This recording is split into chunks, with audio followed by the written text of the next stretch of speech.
Bonsoir. Alors on se retrouve dans cette vidéo pour parler de mes tops et de mes flops du mois de mai. Donc mes produits favoris que j'ai ressortis là au mois de mai ou que j'ai découvert au mois de mai et mes flops. Voilà, donc on commence tout de suite avec le positif. Je commence toujours par le top, je devrais peut-être commencer par le flop. Non, on va finir par le flop. Ok, on commence tout de suite, sans plus tarder. Je voulais vous parler d'un produit pour les ongles. Si vous me suivez depuis un petit moment, je l'ai acheté pendant les soldes d'hiver il me semble. Donc ça fait un moment que je le teste.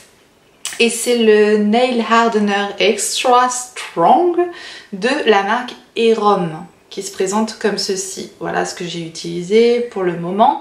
Et je dois dire que ce produit-là me fait beaucoup de bien aux ongles. J'ai les ongles mous et j'ai des ongles qui se dédoublent, donc très fragiles, vraiment vraie feuille de papier, le truc, c'est vraiment désagréable. Et du coup, ils ont du mal à pousser. Bref, peu importe de ma vie. En tout cas, si vous avez le même état critique de vos ongles, je vous conseille ce produit-là. C'est donc le Nail Hardener de Erom. Et franchement, ça marche bien.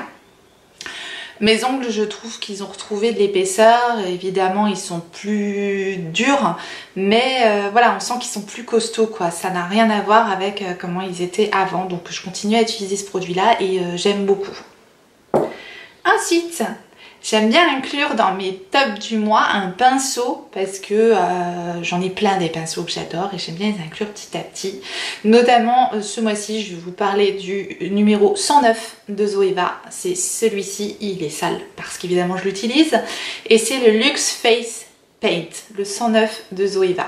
Voilà comment il se présente. Donc il y a du bronzer dessus parce que j'aime bien ce pinceau là parce qu'il permet vraiment d'appliquer le bronzer de façon très précise et en le tournant comme ça, voilà, il a quand même des poils quand même assez fluffy et du coup on peut vraiment fondre correctement le bronzer et ça permet de faire un genre de mini contouring en même temps de tourner, bref. Je sais pas si je suis claire. J'aime beaucoup ce pinceau pour appliquer le bronzer parce que voilà, il est précis mais en même temps il permet de fondre la matière. Moi je vous le conseille et en plus c'est un pinceau, voilà, on trouve pas dans tous les kits de pinceaux. C'est vraiment, je trouve, un pinceau original et vraiment super bien à utiliser. Ensuite, bon, c'est pas du tout dans l'ordre, hein, je prends comme ça vient. C'est rare que j'ai un coup de cœur pour un soin et là, en l'occurrence, c'est de la marque Filorga et c'est une crème de jour et c'est la Skin Absolute Day. C'est un bonheur cette crème à appliquer, c'est... Voilà, j'ai quand même bien utilisé, on voit rien, si on voit, ouais. Je suis presque au bout. Je suis presque au bout, je vais sûrement vous en reparler dans les produits terminés, mais là il fallait que je vous en parle tout de suite parce que c'est une douceur à appliquer sur le visage, c'est comme du velours, ça pénètre instantanément dans la peau, ça repulse tout de suite, ça apporte l'hydratation, c'est tout doux, on a une odeur très très agréable, fraîche, agréable, bref, j'adore ce produit, c'est vraiment un gros coup de cœur.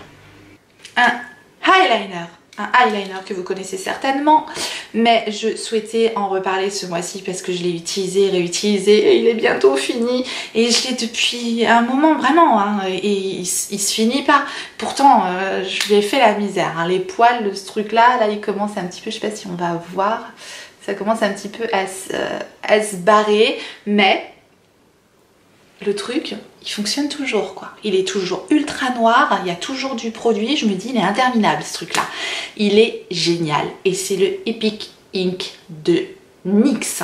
Si vous cherchez un liner bien noir avec un tracé précis, voilà, vraiment qui tient bien.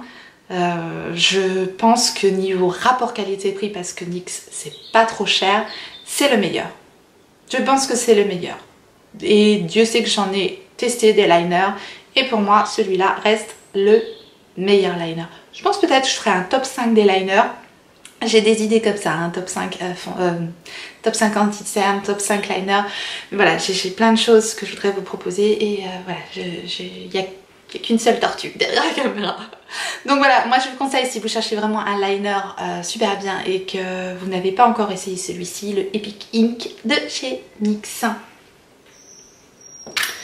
Ensuite nous avons un crayon que je vous ai présenté il n'y a pas si longtemps que ça dans mon déballage de Volt, Urban Decay et Game of Thrones. Et notamment, là j'ai eu l'occasion de les réutiliser et la teinte vraiment que je trouve très très belle, c'est The Night King, le roi de la nuit qui se présente comme ceci. Et voilà comment il est le crayon, je vous le remontre, mais c'est un bleu canard quoi, turquoise bleu canard, super joli. Je l'ai mis en muqueuse interne, en muqueuse inférieure là avec mon make-up. Et d'ailleurs si vous souhaitez savoir avec quelle palette je me suis maquillée, et bien c'est un secret, ce sera la prochaine vidéo, une des prochaines vidéos. Restez connectés. Donc le crayon en Decay j'adore, hein. Il est voilà, il s'applique, il glisse, il tient, il s'estompe, on peut tout faire avec ces crayons là et je l'adore. Et cette teinte là avec les micro paillettes qu'il y a à l'intérieur un petit peu turquoise, il est sublime. Ensuite je vous parle de deux petits produits que j'ai ressortis de la gamme Kiko et je crois qu'ils sont toujours en vente. De toute façon je vous mets un maximum de liens en barre d'infos, donc s'il y a certains produits qui vous intéressent, ça pourra vous aider. Et notamment c'est de la gamme, alors il y a un Glow Fusion, c'est les highlighters qui est comme ceci. Celui-là c'est le 02, il est très très très joli. C'est pareil, c'est très satiné, ça se fond vraiment à la peau. Je sais pas, toujours galère à présenter moi les highlighters, j'ai un peu de mal. Vous m'excuserez, vraiment je suis nulle. Voilà, il est au reflet doré champagne comme ça. J'adore ressortir cet highlighter dès que le soleil revient. De toute façon moi les highlighters ça y est, on en est partout. Mais en tout cas cette teinte là et cette formule là, c'est hyper satiné, c'est hyper joli sur le visage, j'aime beaucoup. Et donc l'autre c'est un blush, toujours de chez Kiko, et c'est Shade Fusion, c'est un trio blush en teinte 03. Toujours le même packaging, je crois que sont toujours en vente ceux-là, j'espère. Et donc il se présente comme ceci. Et donc hop, voilà la teinte, elle est ici. Est-ce qu'on voit bien? C'est très doux, c'est pareil, c'est frais, ça donne un teint tout de suite frais. Le produit se travaille très facilement, ça fait pas une grosse trace sur la figure, c'est pas poudreux du tout. J'aime beaucoup, c'est vraiment des petits produits de chez Kiko qui sont au top. J'adore, ça fait partie de mes produits préférés de chez Kiko. Foncez, si vous hésitez à acheter ces produits là, moi je vous dis foncez, c'est vraiment des très très bons produits. Et ça c'est donc la teinte 03. Ensuite je vais vous parler d'une palette mais pour les lèvres. Et c'est une palette de la marque Anastasia. Ça c'est fait. Anastasia Beverly Hills. Et en fait c'est une palette de rouge à lèvres qui se présente comme ceci. Et je l'ai eu sur le site Anastasia UK.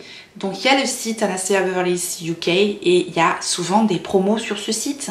Donc si vous n'êtes pas inscrite à la newsletter de ce site, moi je vous conseille vivement parce que des fois il y a des super bonnes affaires. Moi j'ai eu cette palette sur ce site à moins 50%. Autant dire que c'était pour moi l'affaire du siècle parce que c'est vraiment une palette déjà avec un nombre de teintes de rouge à lèvres. Voilà, infini. Infini pourquoi? Parce qu'en fait, je ramasse le bidule. Il y a une petite palette comme ceci avec la palette, une petite tablette. On peut donc avec le pinceau double embout qui est ici. Voilà, il y a une petite spatule au bout du pinceau. Et on peut donc prélever les couleurs que l'on souhaite et les mélanger. Donc on fait un petit peu de la peinture, sauf que ce sont des rouges à lèvres. Ils sont très crémeux, ils s'appliquent super bien, ça se mélange très bien. On peut faire un nombre de couleurs de rouge à lèvres infini puisqu'on a toutes les couleurs primaires ici. Donc autant dire qu'on peut vraiment s'amuser avec cette palette et je la trouve géniale. Elle est vraiment super. On m'avait demandé si on pouvait l'utiliser en liner, je ne sais pas. Je ne sais pas, je n'ai jamais utilisé cette palette là en liner. À l'application certainement, après au niveau de la tenue, je ne suis pas sûre que ce soit optimal au niveau de la tenue en liner. En tout cas en rouge à lèvres, sincèrement, ça c'est une pépite. Si vous aimez vous amuser avec les rouges à lèvres et avoir des couleurs qui changent de l'ordinaire ou même des couleurs neutres, parce qu'il y en a, bah, cette palette là c'est vraiment voilà, une super belle palette. Voilà, moi j'aime beaucoup cette palette et je trouve qu'on n'en a pas trop entendu parler de cette palette alors que c'est vraiment génial. On peut tout faire avec cette palette. Enfin, je termine dans mes favoris du mois avec une autre palette, mais c'est une palette pour les yeux. Et c'est une palette de la marque Makeup Obsession. Et c'est cette palette-ci, la Dream with a Vision, que l'accent. Et voilà, je vous mettrai des looks que j'ai réalisés avec cette palette. Elle se présente comme ceci. Et ces couleurs pastel sont dingues. Alors les fards sont toujours un peu poudreux. J'ai l'habitude avec Makeup Revolution, Makeup Obsession, tout ça. Les fards sont un peu poudreux. Mais sinon à côté de ça, on a de la pigmentation. On a vraiment des fards qui changent d'habitude. Moi je trouve que vraiment cette palette là, elle est vraiment intéressante. Elle est très jolie. On fait des trucs très frais. Bref, voilà, je voulais vous la présenter dans mes favoris du mois parce que je l'ai réutilisée ce mois-ci, que j'ai encore adoré l'utiliser. Donc voilà, moi je vous la conseille vivement. Je vous remettrai également les swatchs de cette palette. Elle est très jolie. Et maintenant, je vais parler de flop. Alors j'en ai pas beaucoup, j'en ai qu'un. J'en ai qu'un, un de trop j'ai envie de dire, parce que mon but c'est de ne pas avoir de flop à vous présenter tout simplement, parce que moi j'achète les produits, j'ai pas envie d'avoir des flops, mais là ça va, j'en ai qu'un. Alors bon, ça je l'ai pas acheté en plus, je suis mauvaise langue, je l'ai pas acheté celui-là. Je l'ai eu gratuitement, dans une box, enfin, quelque part la box je l'ai payé quand même, hein. Et c'est ça va pas vous surprendre si vous avez vu ma vidéo où je teste mes nouveautés. Et c'est le Go Big or Go Home de Kat Von D. Tadam! Donc ça c'est l'échantillon, hein, le vrai produit, enfin full size, il est beaucoup plus gros. Mais après ça reste le même produit à l'intérieur. Je vous montre la brosse. Elle est comme ceci. Alors oui, maintenant je peux vous dire que c'est un flop, hein, parce que quand je l'ai essayé, je vous remets la vidéo là ou là, je sais pas, bref. Quand je l'ai essayé, j'étais pas convaincue et je me suis dit je vais le retester, c'est peut-être parce qu'il est nouveau ou voilà, bref. Bah non, hein. Non, pour moi il fonctionne pas. Alors je suis vraiment déçue, c'est vraiment un flop pour moi. Pourquoi? Parce qu'on a fait tout un tapage autour de ce produit là et quand j'entends que du bien d'un produit et que je l'essaie et que sur moi ça ne marche pas du tout, je me dis mais alors pas du tout, hein. Franchement si vous avez la curiosité d'aller voir la vidéo si vous l'avez pas vue, mais vraiment j'ai pas compris quoi. J'ai eu beau mettre des couches et des couches de produits, il a aucun effet sur mes cils. Il me convient pas du tout ce mascara, donc voilà, c'est mon flop du mois de mai, malheureusement. Donc Kat Von D mascara go home quoi. Voilà, j'ai terminé avec cette petite vidéo favoris et déception du mois de mai. J'espère que ça vous aura plu, que vous avez passé un bon moment. Si c'est le cas, laissez-moi le petit pouce en l'air, un petit like avant de partir, ça me fait toujours plaisir. Si vous souhaitez continuer à me suivre sur YouTube, eh bien abonnez-vous, cliquez sur ma petite tête là et puis activez la cloche si vous souhaitez recevoir les notifications pour savoir quand est-ce que je ressortirai une vidéo. Et en attendant la prochaine, eh bien n'oubliez pas, on a qu'une vie et moi je vous fais des gros bisous.